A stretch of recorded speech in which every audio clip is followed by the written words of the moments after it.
How the Whale Got His Throat.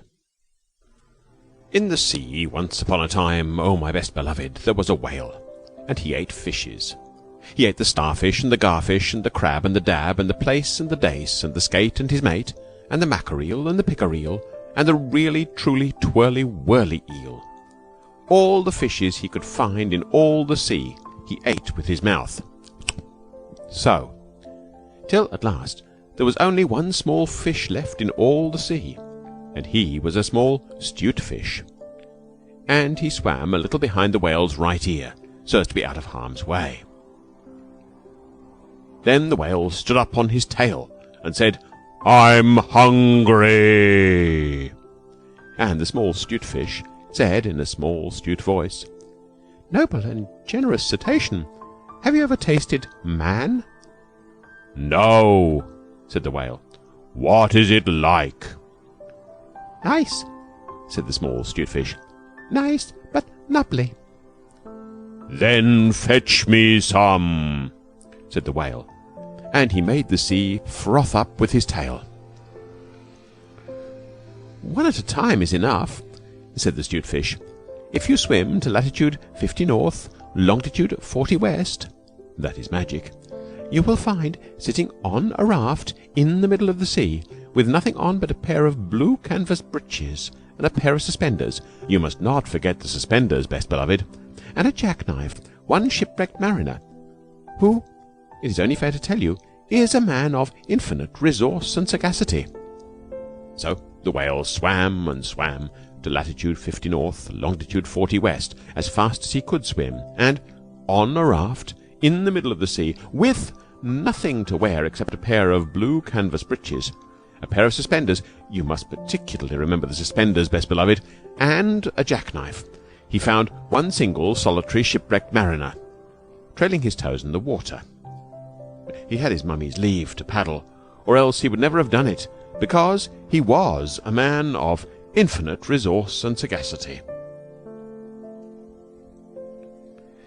Then the whale opened his mouth back and back and back, till it nearly touched his tail, and he swallowed the shipwrecked mariner, and the raft he was sitting on, and his blue canvas breeches, and the suspenders, which you must not forget, and the jackknife.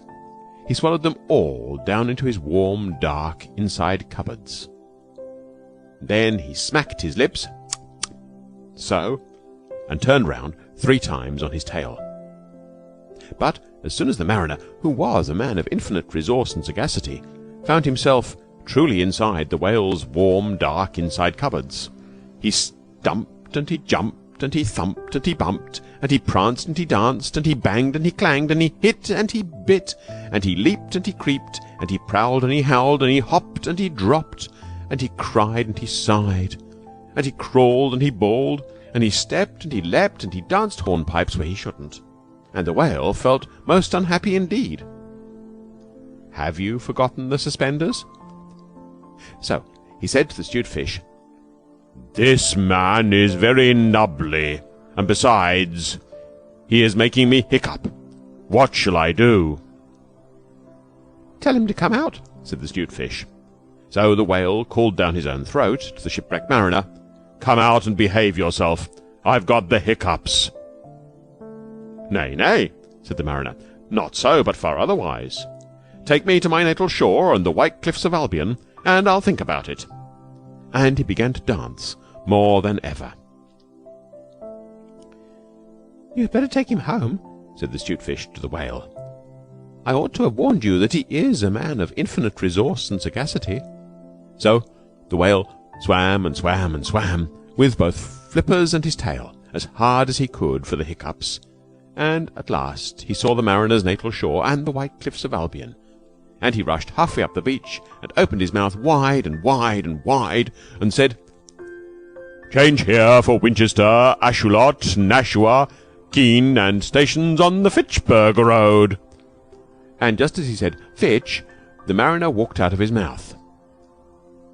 But while the whale had been swimming, the mariner, who was indeed a person of infinite resource and sagacity, had taken his jackknife and cut up the raft into a little square grating, all running criss-cross, and he had tied it firm with his suspenders.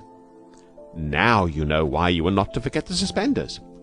And he dragged that grating good and tight into the whale's throat, and there it stuck. Then he recited the following shloka, which, as you have not heard it, I will now proceed to relate. By means of a grating, I have stopped your eating. For the mariner was also an Hibernian. And he stepped out on the shingle and went home to his mother, who had given him leave to trail his toes in the water. And he married and lived happily ever afterward. So did the whale. But from that day on, the grating in his throat, which he could neither cough up nor swallow down, prevented him eating anything except very, very small fish. And that is the reason why whales nowadays never eat men or boys or little girls. The small stewtfish went and hid himself in the mud under the door-sills of the equator.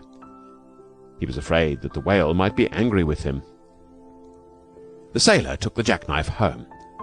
He was wearing the blue canvas breeches when he walked out on the shingle. The suspenders were left behind, you see, to tie the grating with. And that is the end of that tale. When the cabin portholes are dark and green because of the seas outside, when the ship goes whop with a wiggle between, and the steward falls into the soup tureen, and the trunks begin to slide, when Nursey lies on the floor in a heap, and Mummy tells you to let her sleep, and you aren't waked or washed or dressed, why then you will know, if you haven't guessed, you're 50 north and 40 west.